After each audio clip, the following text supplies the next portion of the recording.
Welcome to the Gotham Outsiders, our Batman Fandom Club. At least it is for today. We are talking fandom and queerness. Ever trying to make Cat Lad happen? I'm your host, a bat obsessive Chris, and desperately seeking TimKon, my co-host TJ. Hello, everyone. I am your Chris proclaimed Batman acolyte, and I am desperately trying to learn about TimKon. At all times. But we have subtext in mind, which means we need a very special kind of expert. DC Comics columnist, Ask the Question feature writer, and trivia master and podcaster, Alex Jaffe. Hey, I'm Jason Todd apologist, Alex Jaffe. You don't need to apologize for anything here. We love Jason. I'm glad to see him among friends. Well, Alex, thank you so much for coming on to talk to us. I am so excited. I want to ask you first off about a little article you wrote about TimKon, of course. Can you go into that and kind of how you manifested that into existence? Okay. So I'm going to start off by saying I'm not a super huge Tim Drake fan. I mean, I don't hate him. I like him just fine. Those are fighting words on this podcast, but we'll allow it. You're a guest. So. Yeah, he's all right. Every Robin is a good Robin. That's my policy across the board. But my editor, Dixon Gaines, is the world's biggest Tim Drake fan. And I can say that because he is one of the few people who is paid to write about how much he loves Tim Drake. And he was my editor for about a year. And during his last week at DC Universe before moving to another department, I, as kind of a farewell gift to him, wrote him the most Dixon article I possibly could, because at the very beginning of our tenure together, he had this idea for us to write a bunch of queer culture character-focused articles for Pride Month. And yeah. I ended up doing all of that because, well, I don't know why, but I was the one who ended up on it, and it turned out rather well. And I ended up doing it again the next year. So for our last week together, I was like, well, let's get Tim Drake into this. And I went through the archives. I searched through the hashtags for all the evidence that had ever been gleaned about the most popular non-incestuous Tim Drake ship. Yes, good clarification. Yes. Yeah. They're brothers, guys. Leave them alone. I know. We'll get into that. That's coming up. Okay. And, you know, from the very beginning of, like, the Young Justice run from, like, 1999, the chemistry between Tim and Connor Kent, Superboy, keeps coming up over and over and over again, even when the writers don't seem to intend it that way themselves. It just, and sometimes they do. But this relationship spanning 20 years has kind of subtly manifested between them throughout all these different continuities. And that's something I was really interested in exploring in that article. So I wrote it all up and I put out an article about why the Tim Drake and Connor Kent relationship is the greatest romance in DC that never happened. Yeah, and it was perfect. When you wrote about the part of them changing together in the medical supply closet, I was losing it. Now, Alex, do you have any idea just how much of an impact this article had on the fandom? I saw a few tweets. I saw some people really grateful for it. And I was proud. I wish all my stuff got that kind of audience, but I mean, I understand it is an underserved fandom that they don't get acknowledged very often, and they deserve to, because these are the people who keep DC Comics alive. And whatever small part I can do to acknowledge them, that's going to be something I'd love to do. So yeah, I was very happy with the reception it got. People were losing their mind. I was going to say, we can tell you from the ground floor what it felt like. Oh, really? Please tell me. Yeah, there was like things, people were burning things in the streets, cars were Yeah. being flipped over.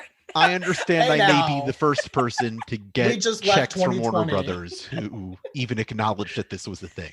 It's true. I mean, as so on this podcast, we're pretty hardcore Tim fans generally, and just being a Tim fan is basically being ignored by DC Comics. Add a layer of queerness on, and you're just like, whoa, that we pretend they're not here. I mean, you could argue that being a fan of any character but Bruce Wayne means being ignored by DC at one point or another. I would say Dick too. He gets plenty. Sure. I mean, there were a couple years where there was this guy named Rick Grayson who We don't talk about Rick Grayson. I'm just saying, no matter who you're a fan of, there's That's going to be highs and lows. That's very true. That's very true. Right. So I stumbled upon this, or stumbled. It was thrown at me right in the face Yes. by Stan Thrust upon Twitter. you. Yeah. And for a while, up until that point, this was maybe, how long ago was this, Alex?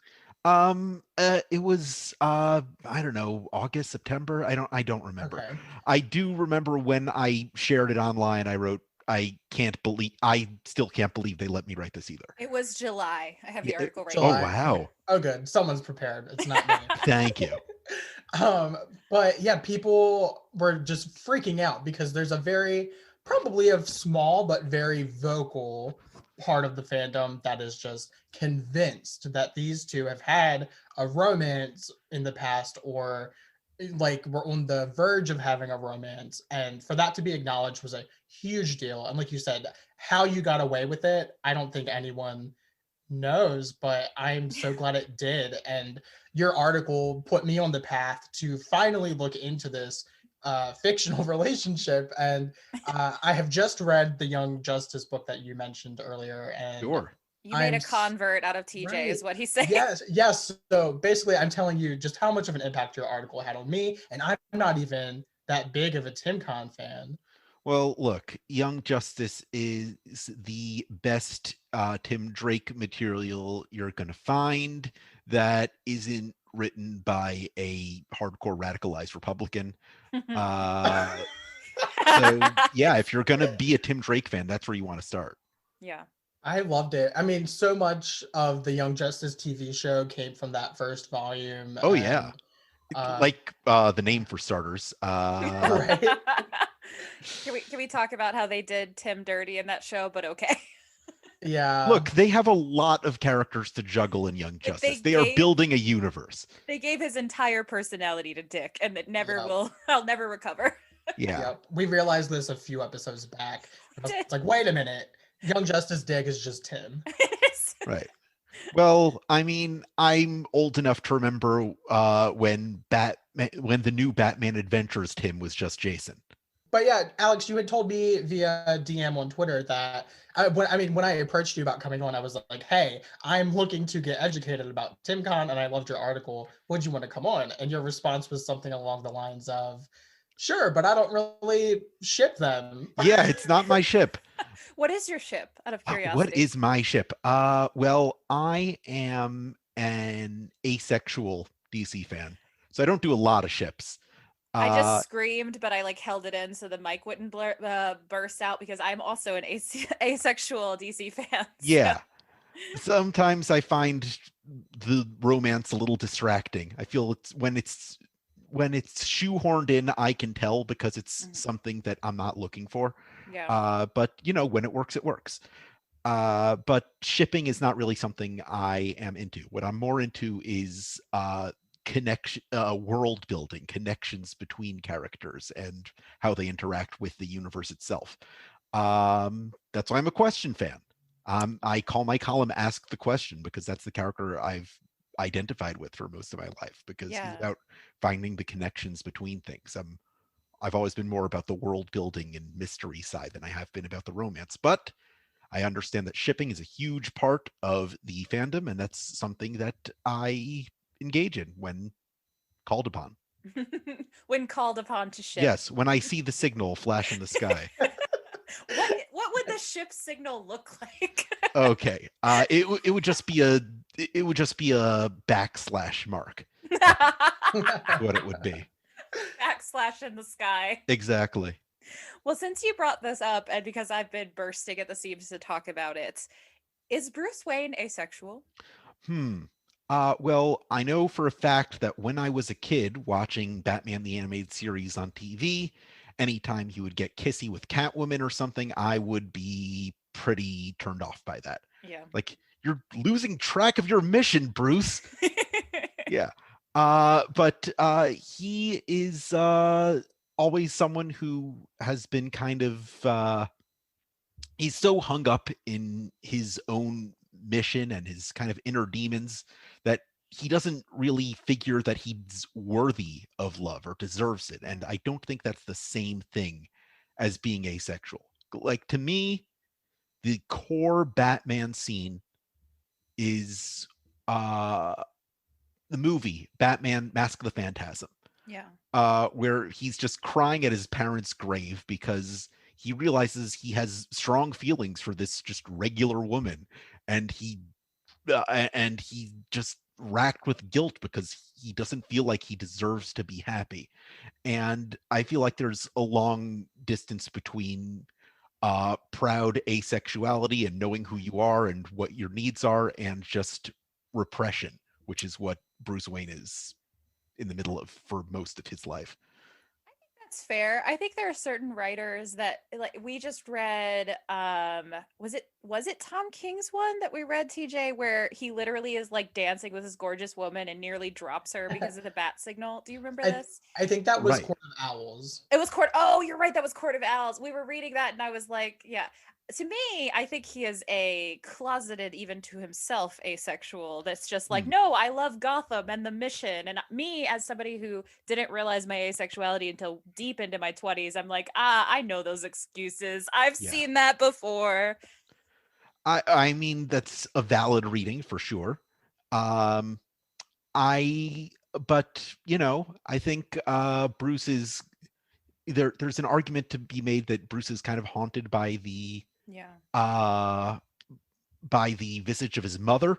I mean, I just read Batman Gotham After Midnight with art by Kelly Jones, and there's this extremely uncomfortable scene where on his first date with a woman, he brings her like a string of pearl necklace as a gift. And it's like, what are you doing, Bruce? Woo, that's some Oedipal complex coming out there. Exactly. Yeah. So there's something going on with Batman, which is something that goes all the way back to the 50s with Frederick Wortham and Seduction of the Innocent, where he was reading queer coding and gay subtext in the Batman story. And the thing about Wortham is he wasn't 100% wrong, but obviously the part where he went wrong was seeing that as deviant behavior. Yeah. There has always been an element of queerness in hiding oneself in superhero comics as a whole. It's all about double identities and burying who you are for the good of what you perceive the community to be. And it's always been there in Batman. It's always been there in Dick Grayson. And everyone else to wear the tights. Pretty much everyone who has ever been Robin has been part of queer ship for that very reason. Dick Grayson, it's all over the place. My favorite is as recent as we were just talking about Tom King in Grayson itself. The chemistry he had with fellow agent Tiger King, I think, is way stronger than anything he's ever had with Barbara Gordon or even Starfire. 100%. Yeah. TJ is a Midnighter and Dick Grayson. Oh, I can't break up Midnighter and Apollo, though. They were literally made for each other. That's what everyone says. In my defense, I have not read Midnighter and Apollo. TJ, you're a homewrecker. I am going to read it, and I'm sure I will love them. Sure. But Midnighter and Apollo were created by Warren Ellis specifically to be an commentary on the world's finest partnership between Batman and Superman themselves, but turning the subtext into text. I've yelled this at TJ multiple times. My excuse is, okay, so when they take a break and they're like separated, Midnighter and Dick can like have a fling, hook up here and there, and they're just bros. And when Midnighter and Apollo get back together, maybe they can bring in Dick here and there for some sure. Dick is down. He'll try anything. It's the gif of Ross from Friends. We were on a break. Right. My I mean, there's that journal- iconic splash page in Grayson of him in a suit adjusting his tie and asking, "Am I straight?" And like at that point, you know they know what they're doing. I love the one where Midnighter recognizes him even though he has the Grayson mask on. Sure, because he'd and know that ass anywhere. You'd know that ass anywhere. I love it. Sure. They It's have like a very Spider-Man Deadpool thing. That going. is They do. another article I wrote for DC Universe, the origin of how Nightwing's ass became so iconic. Oh my goodness. Please explain how this happened because we're well aware of the results, but how did Okay. it start? Yeah. Well, obviously there's a bunch of Dick Grayson fan service in Marv Wolfman and George Perez's New Teen Titans because it was there for everybody. They were George Perez was an equal opportunity cheesecake artist. He drew he drew the male and female members of the team alike in relative positions of undress because he knew everybody was reading it. It was a book about hormones. It was about like people figuring themselves out. But it really didn't come into full meme status until 2009.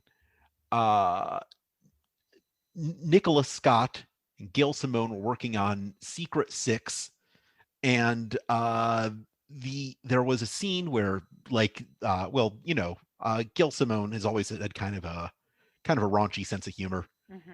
You can see it in all of her work, and it's something she and Nicholas shared amongst each other, where they were always trying to get away with the sexiest thing they possibly could. And there's a scene, a very serious scene, where Nightwing turns his back on Catman, and just as a joke, Nicholas Scott gave him the meatiest, juiciest ass she possibly could.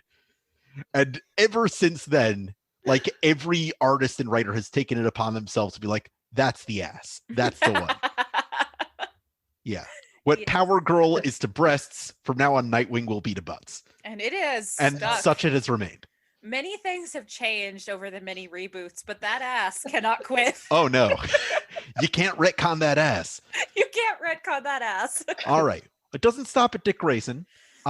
Jason Todd, specifically since he was brought back by Judd Winnick in Under the Hood, he kind of has that sort of Bugs Bunny quality where he flirts with everyone who crosses his path. Yes. And especially male villains. Has multiple times called Roy his boyfriend.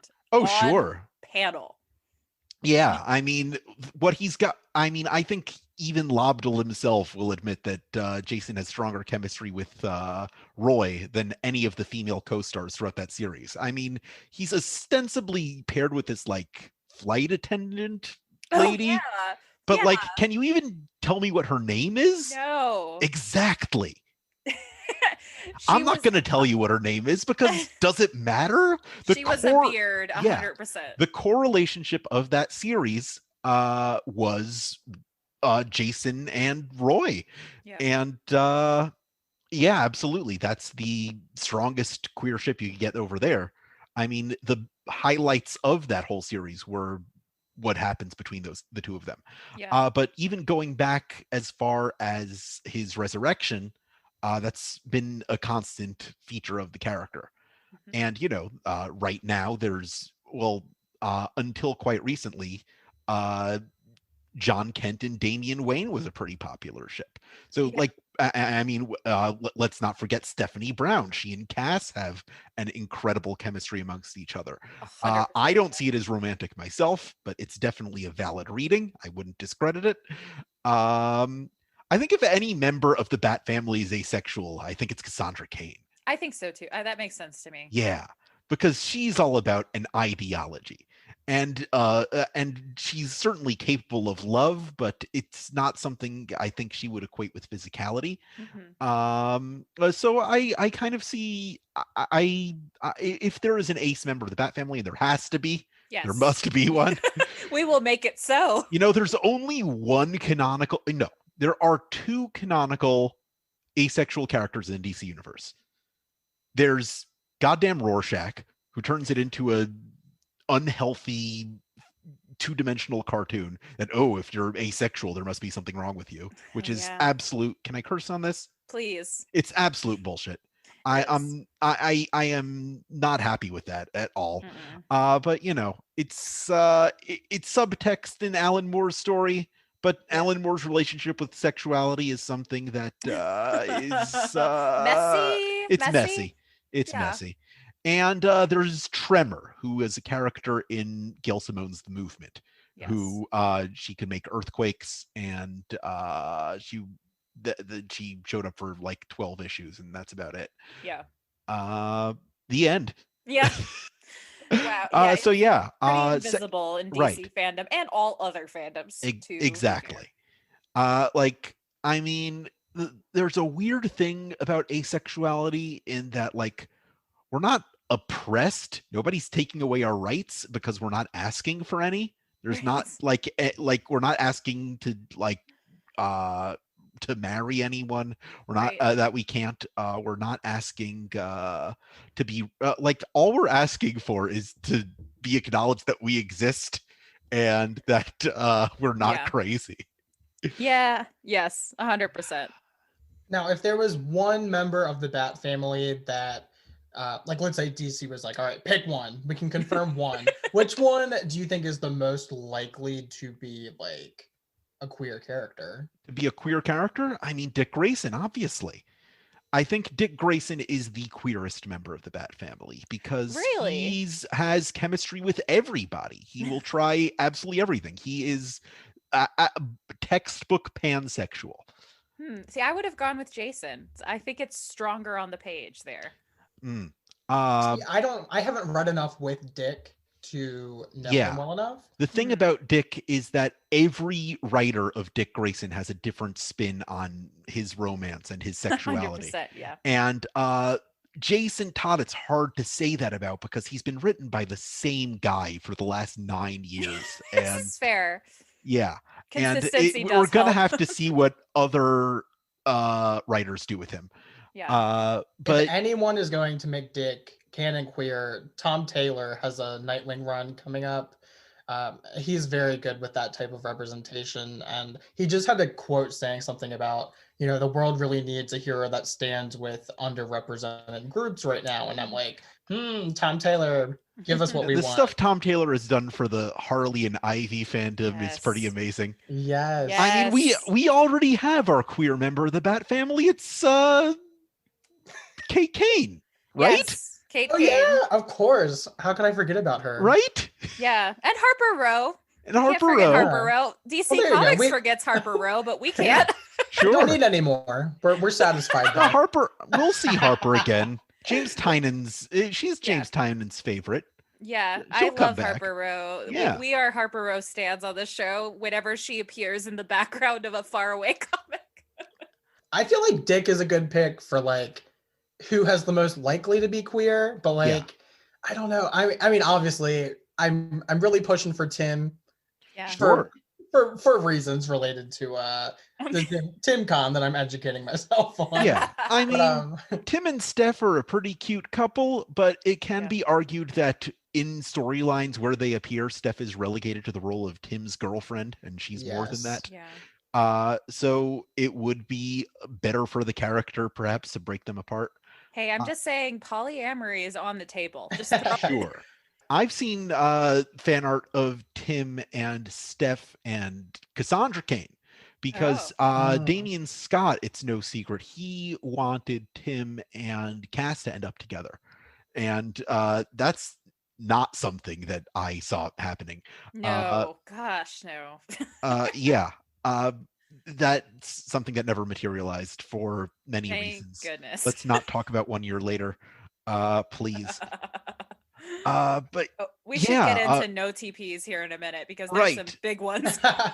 But like going back to Wortham and Seduction of the Innocent, the reason we see these ships coming up over and over again is because the core theme of Batman, going back to the very first issue in Detective Comics number 27, is hiding your identity and leading a double life. And comic book readers who identify with that, they project themselves onto these characters.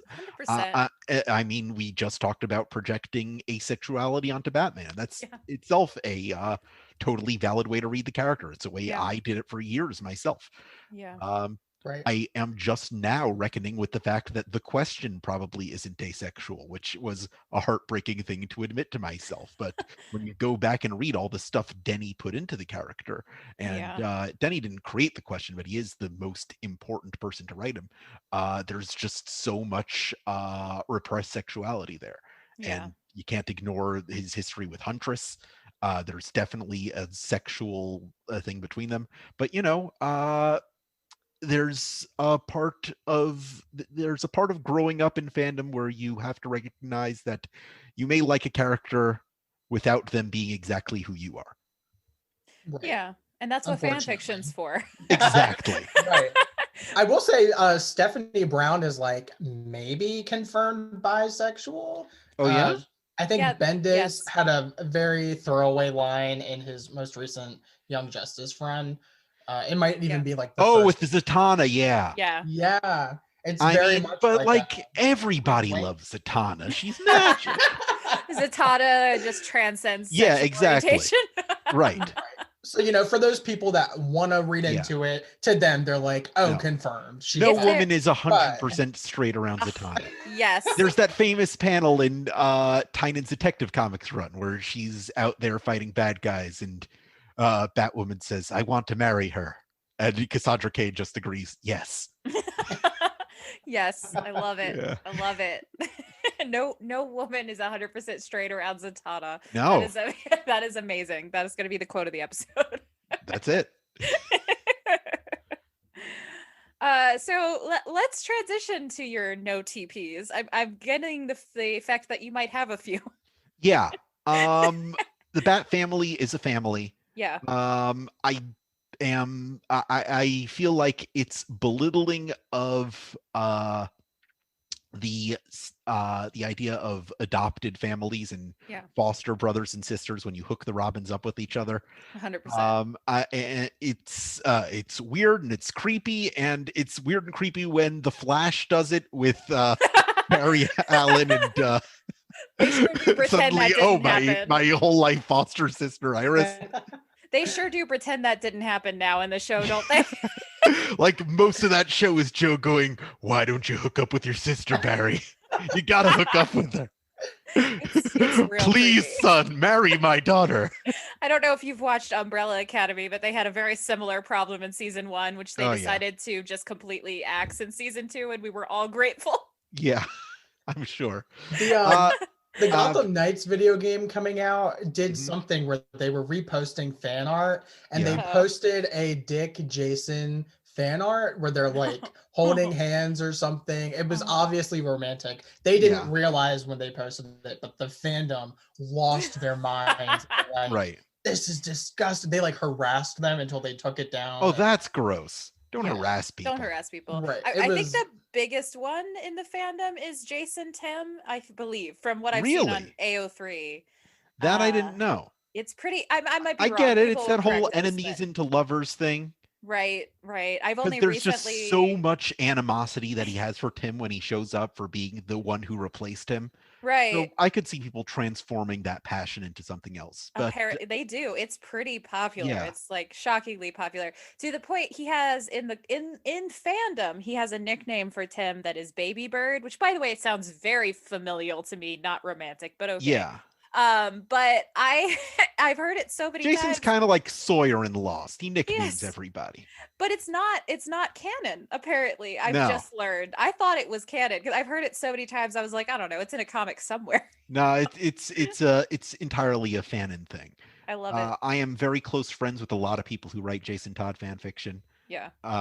He's a character that I personally like. I didn't like him at all 10 years ago, and eventually I came around to understanding, oh, Jason is the Robin who's from Gotham City, who grew up in the center of it, who knows actually what it means to be a part of this place that Batman has sworn himself to saving. And he's the Robin who best represents that mission. And since then, I've kind of come to see him as the essential Robin. I mean, Dick just kind of blew into town with a circus. Tim grew up in the rich part of town with Bruce. Damian's part of this whole global conspiracy with the League of Assassins. Jason is the most grounded of the Robins. And that's something That's a I really appreciate. good point. Yeah.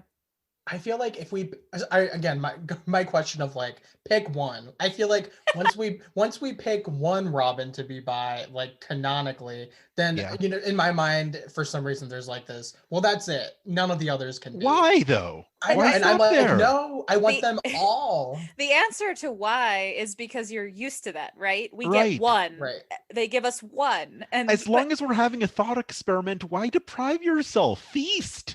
in this on this podcast, all characters are queer until proven Look, otherwise. Literally every female Batman villain eventually becomes bisexual. That is the Yes. rule. It happened to Yes. Poison Ivy. It happened to Harley Quinn. It happened to Catwoman. This is such a Why good can't it point. happen for Robins? That's Yes. a really good point. Yeah. It will one day. We're holding out hope. Sure. And I want to see Aiko Hasegawa again in comics. That's my ship. Chris, do you have an OTP you would like to share? Yeah, my no TP. I mean, I think I agree. I don't like the family as ship thing because I think found family Yeah. is really powerful. I just and want to say when I said that they're creepy and weird, that was a visceral reaction. I understand why people would do that. It's just not my thing. Yeah, and I think there's some, I will, for our fans out there that, really like, especially Tim and Jason, I think it makes a little more sense because they weren't raised together. Right. But They totally missed the boat there. yeah, but still. But I mean, even Dick and Jason, when Jason was being brought up in the manor, Dick Yeah. was already out of there. The Yeah. whole reason Jason was created was so they could have a Robin in Batman while Dick was Nightwinging about in Teen Titans. Yeah, 100%. So they did all miss each other, but the fact that I don't know. I agree. I'm on board with you here. I think that definitely is true. None of the Robins were raised together, but they are still brothers. They are still brothers, it does make it kind of amusing to me because I feel like Stephanie Brown is also part of the Bat family, but often also a love interest. Sure. I never know how to feel about that either, if I'm honest. I feel Stephanie was never really adopted by Batman. She has parents. She has a family. She came into this place and it's kind of like she's a bat through marriage. She's a bat-in-law. Exactly. I like it. Which doesn't mean she's not part of the family, but it's not that same incestuous thing. Yeah, it does. It feels different. I don't know. Right. Can't explain it. So I agree with you on that. I don't know if I have any other no TP, like strong no TPs. Oh, yes, I do. I try to forget this one ever happened, but Bruce Wayne, Barbara Gordon, please, never. I'm going to pretend you didn't say that because I don't even want to acknowledge it happened. Barbara Jason. Yeah. Oh, also that one. I'm on board with that one never happening, please. Yeah. Barbara That happened Jason in 3 Jokers, and it was not okay. It was not the best part of that story. No. Yeah. Yeah, no. Yeah, there's a lot of bad Barbara ships, actually. Yeah. Is there a good Barbara ship? I mean, I guess Barbara Dinah is the only good Barbara ship. Yeah, I had to actually pause and think about it for a minute. Is Barbara Dick, does that count? Or is that too het for us? Here's the thing about Barbara Dick, and I talk about this all the time. Barbara Dick wasn't even a thing until like the year 2000. For most of the character's history, Barbara was way older than Dick Grayson, and as time has gone on, she's been de-aged more and more and more to the point where she's like noticeably younger than he is, just so they could hook them up.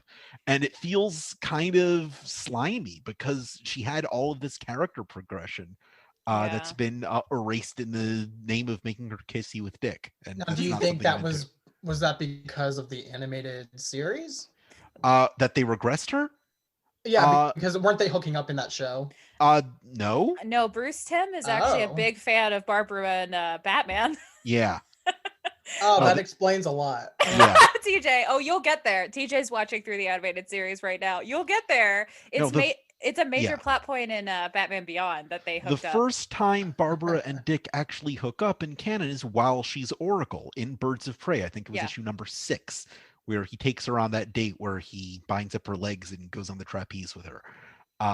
But before then, they were like colleagues. That was it. I mean, Jason was shown to have a crush on her at some point, but that's it. Yeah, who hasn't Jason had a crush on? Exactly. That's like mind-blowing to me. Jason's just looking for love. Yeah, he is. The fandom is like convinced that Dick and Barbara are like soulmates. Like they're meant to be When together. there's so much more history of him with Starfire, for And it's such Right. a better ship. I'm just gonna throw that Yeah. out there. Starfire and Dick is much better Right. than Oh, Barbara for sure. and Dick. I mean, just- if you have to pair him with a woman, if it must be a woman, it's gotta be a woman from outer Yeah. space. Just for whatever reason in my mind, the fandom had me convinced that Babs and Dick had like such a long history. Sure. It certainly has become I think that's the ship all the hets go to. Yeah. I think that is the one. Ah. I don't know why it's become so big so quickly, but it does kind of take over all of the other ones. Us queers settle for Starfire. Right. Starfire is queer. I'll just throw that out there. Oh, for Sure. She's a 100%. buff alien woman. Come on. Why not? Yeah, she doesn't have those kind of like hang-ups that we do on this planet. Come on. Well, I guess this leads into do you guys have any OTPs? Ooh, me? Yes. I gotta think about that. Super bats. I'm a strong defender of super bats. I haven't always been, but in the recent years, as I've been reading back through back catalogs, I'm like, wow, it's so gay.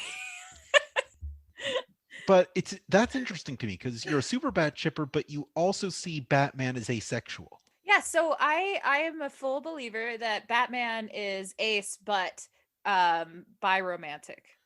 Sure. That's I kind of how I think- see Cass. Yeah, so I think I could totally see him and Soups as like romantic partners. And I there's mean, just I can't break up Clark and Lois though. it's That's my fair. OTP. I mean, I that know is it's fair. the most vanilla OTP possible. But in it that isn't. It's literally it's literally the first relationship in the history of like superhero comics. It should be the most vanilla, but it isn't. I'm on board They're with you. so I good love them. together. They are pure souls. So I don't know They're Nick and Nora exactly. Charles. It's the best.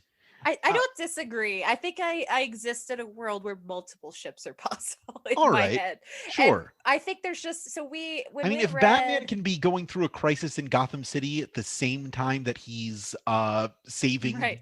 State of the Universe in Justice League, why can't he Yes. have two relationships going on? Kat, have you ever read the Batman / Superman Crossworlds comic, which basically was just like, here, they are dating. I don't think I've read that one. It's an alternate universe in which they meet as children and grow up together. Oh, is this and- is yeah. this Generations? No, it's called Crossworlds. Okay. It's a rare one. I feel like nobody has ever read this one except grow for up me. together. So All right. sometimes I feel crazy when I'm telling people and I'm like, I swear it's real. I can show you. I was just watching the Death in the Family movie. Oh, that's so good. They just updated it onto HBO Max. Unfortunately, it's not the interactive version. Okay. Oh, sad. But the version I was given, which I'm partially thankful for now, was Batman recapping the Under the Red Hood story. Oh yeah, that's the that's the straight path where he's Right. talking about it with Clark. Yes, at the end you find out it's just him having a dinner date with Clark. Sure.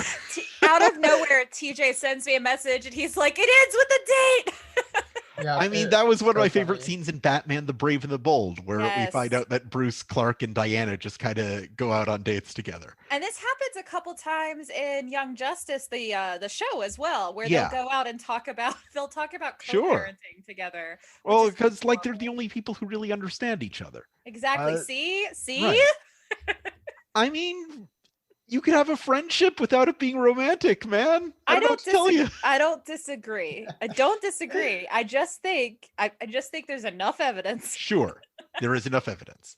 I mean, if I had to ship Batman with any other male character, I think the most compelling romance is Harvey Dent. TJ, did you just collapse? This So- is TJ's OTP. I did not ship them whatsoever before this Right. podcast, but since having read The Long Halloween, played the Yeah. Telltale video game, Yeah, I am Harvey Dent trash, and him and Bruce had so much. because chemistry. Harvey is such a tragedy to Bruce. They were It is, so yeah. close to each other, and he's not just another villain to him. He's someone who's literally always 50% on the brink of redemption. And it's Yes. just like that tantalizing future just out of reach. He so desperately wants him back, Yep. and it's that kind of longing and hope for redemption that sets Two-Face apart from everybody else in the Batman rogues gallery, Yes. and So why when he's he kind of become one of my favorites.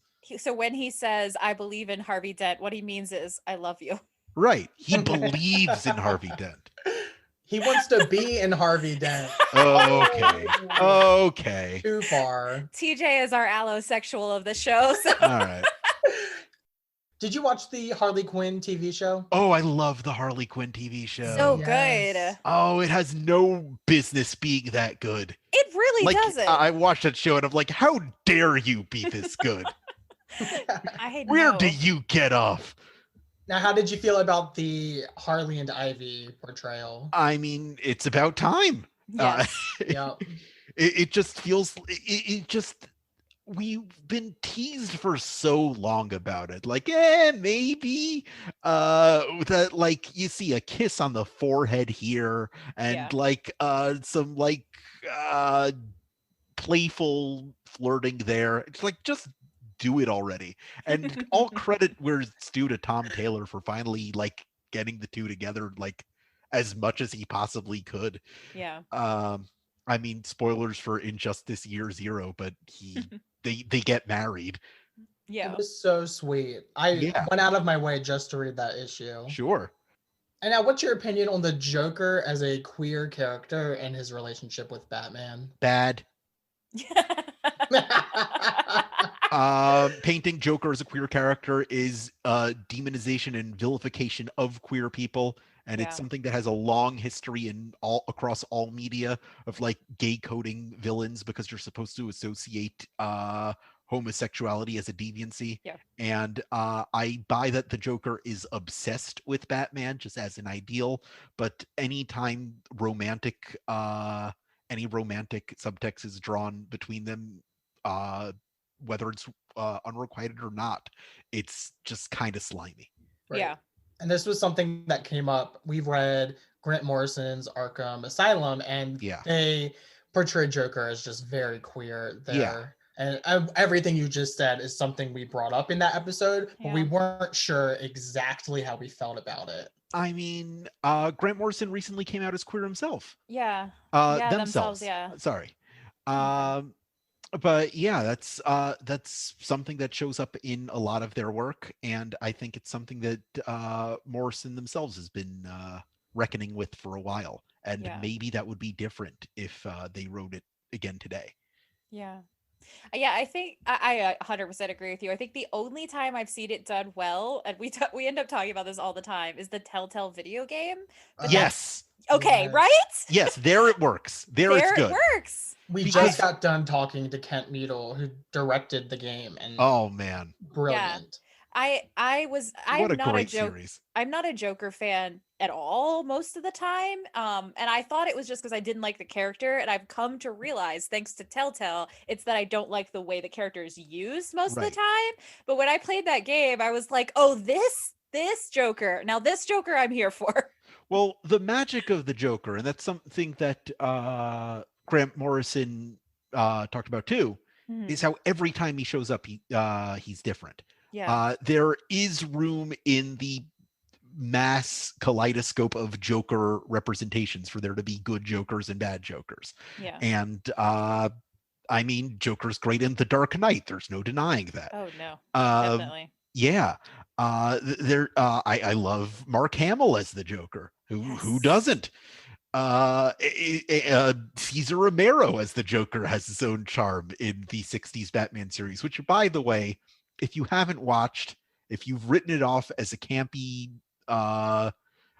if you've written the 60s Batman series off as some kind of campy one-off thing that has absolutely no bearing on the rest of Batman, go find it and watch it. It's really, really good Yeah. and very Yeah. important to Batman We're history.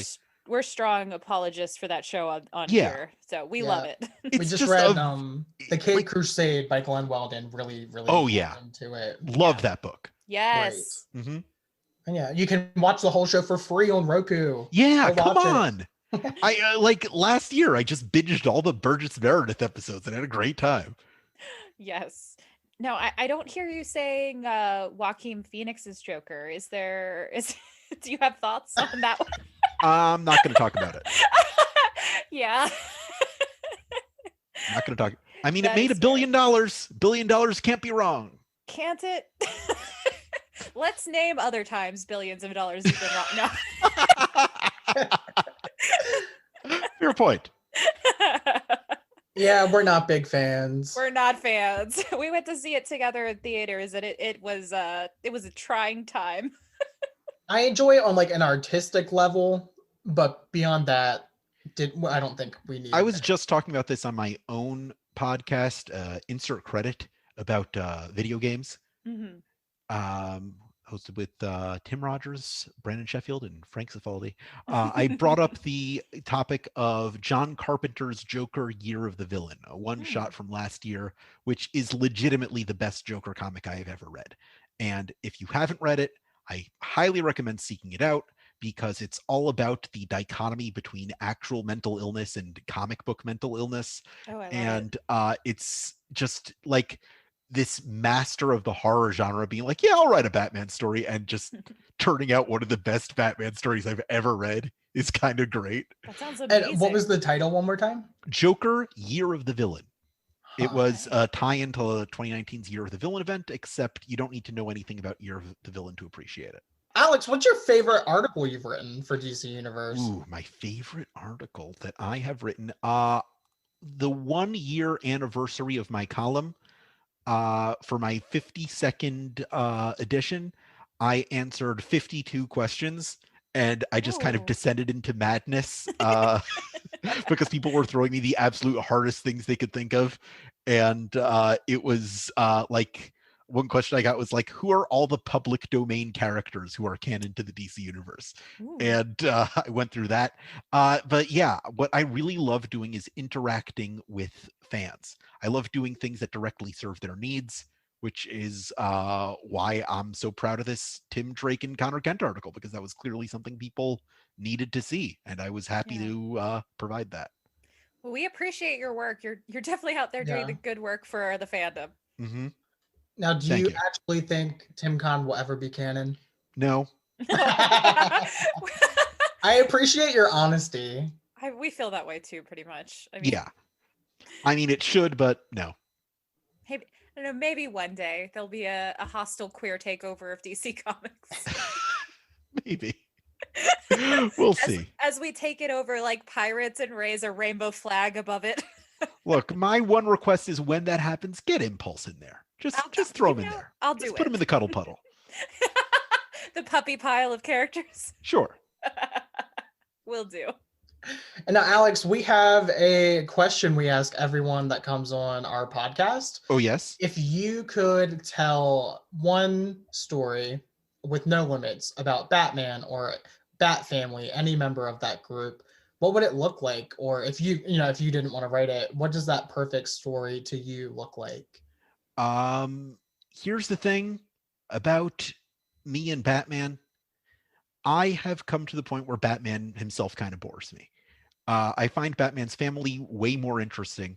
I Yeah. think most of the great Batman stories have already been told, and there's a lot more in the outskirts, in the outsiders amongst Gotham. Yes. There's a lot more stories to tell over there, and I think the story I want to see is something that we actually begun seeing recently in Brian Hill's excellent, often overlooked Batman and the Outsiders. I want to see more development in the relationship between Cassandra Cain and Lady Shiva. Lady Yes. Shiva may be my favorite comic book character, aside the question. But yeah, that's something I really want to see. I want to see people who care about martial arts writing DC Comics again. There was a huge martial arts boom in the 90s and 2000s, and since then there's been a lot of people who like care about drama and mystery, and sure, that's a part of Batman going back to the very beginning, but I want to see more action stories. And I'm really excited for Soul of the Dragon coming out this month. Like, that movie feels like it was made for me specifically, and that's what I want to see. Well, we agree that Batman is the least interesting. We have multiple times on this Batman podcast said he's the least interesting character in the comics. I guess, yeah. Yeah. I would agree, but that's by design. He's the cipher. He's who we see ourselves as, like you projecting your asexuality onto him. It all goes back to that. 100%. Batman is the most stoic because he is all of us. Yes. Yes. He's the Bella Swan, you're saying. I did not say that. Please don't quote me as having said that. I was thinking more like the Spider-Man. Oh, yes. I maintain that's what people have said about Bella Swan for decades. So I wouldn't know. And now Robert Pattinson is Batman. So I'm Sure. just saying. Full circle. Full circle. Robert Pattinson's going to be great. I'm I don't know actually if that excited movie's going for to be it. great, but Robert Pattinson's going to be great. We have to make it the queerest Batman ever. Yes. With his mascara. It's going to be Yeah. great. It's going to be great. Well, Alex, where can we find you on social media? And I'm do you have at Alex Jaffe on Twitter. And on the DC Universe community boards, I'm Hub City Question. Cool. And do you have any upcoming articles or projects our listeners should be on the lookout for? TBD. We are currently transitioning DC Universe into DC Universe Infinite, and I will be writing very soon for DCComics.com directly. And there's a lot of stuff going on that I am not allowed to talk about on podcasts. And what was the name of your podcast again? My podcast is called Insert Credit. It's a rollicking discussion about video game design and video game news that we do every week with a panel of 3 of the smartest people I know. Our rule is that we have 10 topics on each episode, and at 6 minutes I sound a loud, horrible buzzer, and we have to move on to the next one no matter what. It's very structured, and we have a great time. I love it. Well, Alex, thank you so much for joining us. This has been amazing. It has been. Maybe we'll get together at some point in the future and do this again. That would be amazing. Feel free to hit us up at any point if there's something you're burning to talk about, Batman or Bat Family related. We would love to talk about it with you. Of course. 1000%.